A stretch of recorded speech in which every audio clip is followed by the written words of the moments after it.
পর্দা করা ফরজ। এই কথাটা নিয়ে ফেসবুকে রীতিমতো ট্রলের শিকার হচ্ছে এই মেয়েটা।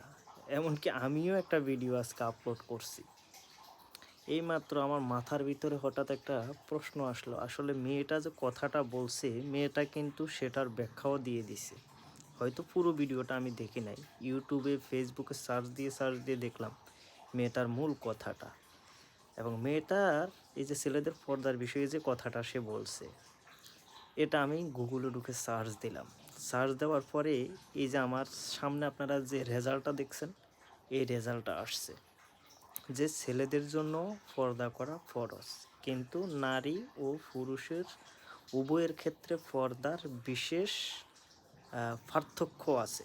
সেই পার্থক্যের গুণাবলী বিশেষ ব্যাখ্যা স্ক্রিনে দিয়ে দেওয়া আছে।